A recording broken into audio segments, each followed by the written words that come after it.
முன் எப்போதும் இல்லாத வகையில் ஏஐ தொழில்நுட்பம் வேகமாக வளர்கிறது. பாரிஸில் நடைபெற்ற ஏஐ உச்சி மாநாட்டில் பிரதமர் மோடி பேச்சு.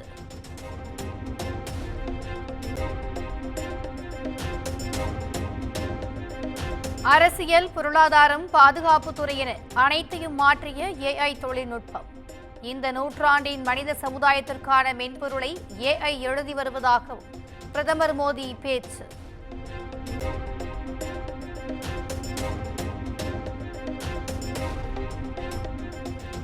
இந்தியாவின் பன்முகத்தன்மையை கருத்தில் கொண்டு ஏஐ தொழில்நுட்பத்தில் மொழி மாதிரி உருவாக்கும். ஏஐ தொழில்நுட்பத்தால் வேலைவாய்ப்புகள் பறிபோகாது என்றும் பிரதமர் மோடி நம்பிக்கை.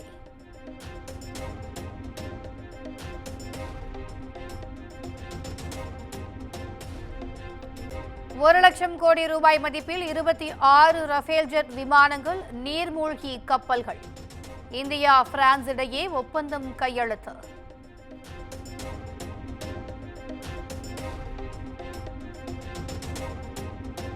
கடந்த 5 ஆண்டுகளில் மாநில அரசுகளுக்கான நிதி பகிர்வு ஒருபோதும் குறைக்கப்படவில்லை. மக்களவையில் மத்திய பட்ஜெட் விவாதம் மீதான பதிலுரையில் நிதியமைச்சர் நிர்மலா சீதாராமன் தகவல்.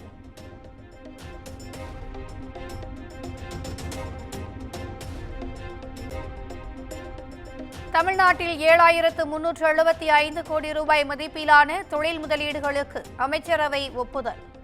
புதிய முதலீடுகள் மூலம் 19,000 பேருக்கு வேலைவாய்ப்பு கிடைக்கும் என மாநில அரசு தகவல்.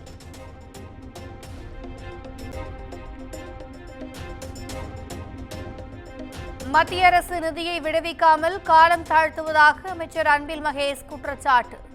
2024, 2025 ஆண்டில் 3 தவணைகளாக வழங்கப்பட வேண்டிய நிதியில் முதல் தவணை கூட விடுவிக்கவில்லை என புகார்.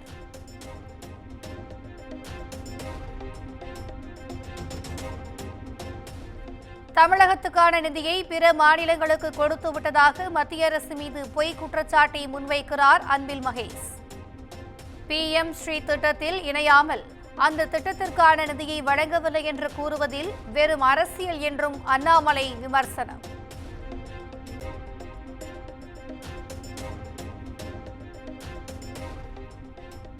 அதிமுக உட்கட்சி விவகாரம் தொடர்பான வழக்குகளில் புதனன்று தீர்ப்பு. தேர்தல் ஆணைய விசாரணைக்கு விதிக்கப்பட்ட தடையை நீக்க கோரிய வழக்குகளில் தீர்ப்பளிக்கிறது சென்னை உயர்நீதிமன்றம்.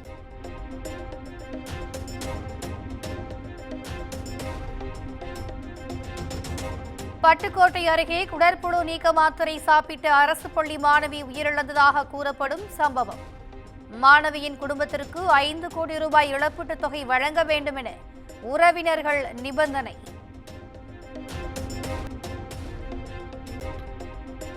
சென்னை நுங்கம்பாக்கம் காம்தார் நகர் முதன்மை சாலையின் SP பாலசுப்ரமணியம் பெயர் பலகை திறப்பு. துணை முதலமைச்சர் உதயநிதி ஸ்டாலின் திறந்து வைத்தார்.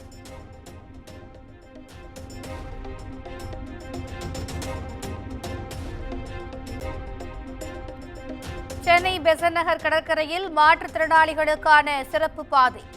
துணை முதலமைச்சர் உதயநிதி ஸ்டாலின் திறந்து வைத்தார்.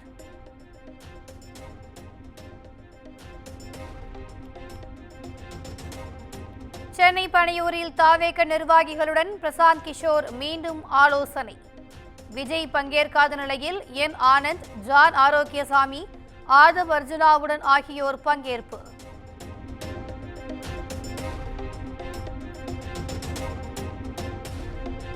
தமிழக வெற்றிக் கழகத்தில் உருவாக்கப்பட்டுள்ள 28 அணிகள் குறித்த பட்டியல் வெளியீடு. தகவல் தொழில்நுட்ப அணி, வழக்கறிஞர் அணி, ஊடக அணி உள்ளிட்டவைகள் உருவாக்கு.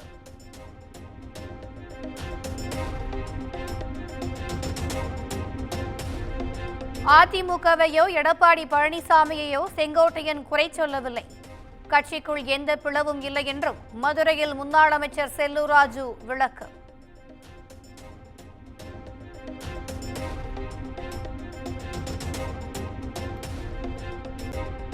முருகனின் அறுபடை வீடுகளில் கடை கட்டிய தைப்பூச திருவிழா. லட்சக்கணக்கான பக்தர்கள் பாத யாத்திரையாக சென்று வழிபாடு.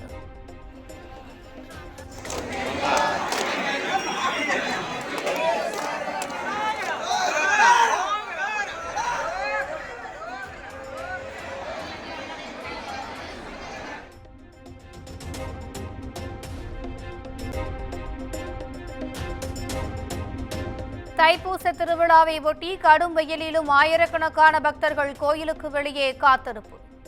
பக்தர்கள் கூட்டம் தொடர்ந்து அதிகரித்து வருவதால் போலீசார் கூட்டத்தை கட்டுப்படுத்த முடியாமல் தவிப்பு.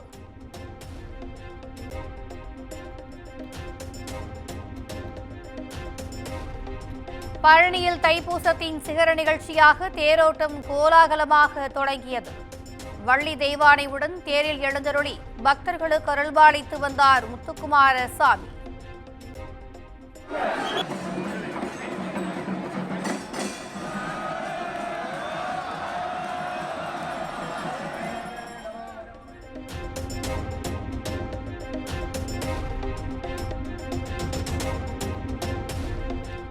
திருத்தணி சுப்பிரமணிய சுவாமி கோயிலில் முடி காணிக்கைக்கு 100 ரூபாய் கட்டாய வசூல்.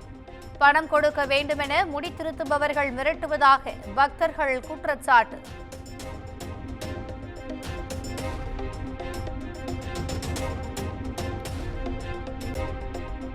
சென்னை நுங்கம்பாக்கத்தில் கேஸ் சிலிண்டர் மாற்றும் போது தீ விபத்து. 3 பேர் பரிதாபமாக உயிரிழந்த நிலையில் விபத்து குறித்து போலீசார் தீவிர விசாரணை. சென்னை போரூரில் அரசு மருத்துவமனையில் மருத்துவர்கள் இல்லை என நடிகர் கஞ்சா கருப்பு நோயாளிகளுடன் போராட்டம். 3 மருத்துவர்களில் 1 மருத்துவர் மட்டுமே காலதாமதமாக வந்ததாக மாநகராட்சி நிர்வாகம் விளக்கம்.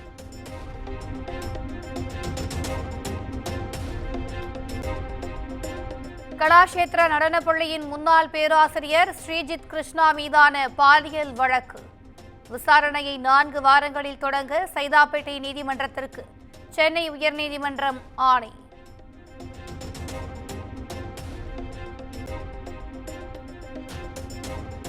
JEE மீன் தேர்வின் முதல் தாள் முடிவுகள் வெளியானது. தேர்வு எழுதியவர்களில் 14 பேர் 100க்கு 100 மதிப்பெண்களை பெற்றிருப்பதாக தேர்வு முகமை அறிவிப்பு.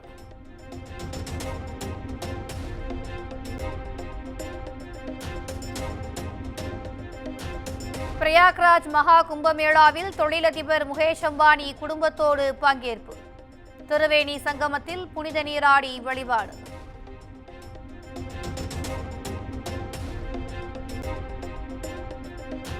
திருப்பதியில் தனது குடும்பத்தினருடன் சாமி தரிசனம் செய்தார் நடிகர் கார்த்தி. பலருடன் அவரோடு புகைப்படம் எடுத்து மகிழ்ச்சி.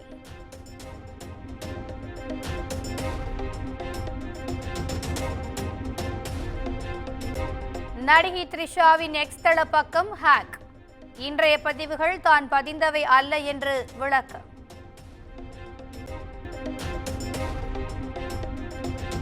கார்த்திக் சுப்புராஜ் இயக்கத்தில் சூர்யா நடித்துள்ள ரெட்ரோ திரைப்படம். படத்தின் முதல் பாடலான கண்ணாடி பூவே வருகிற 13ஆம் தேதி வெளியாகிறது.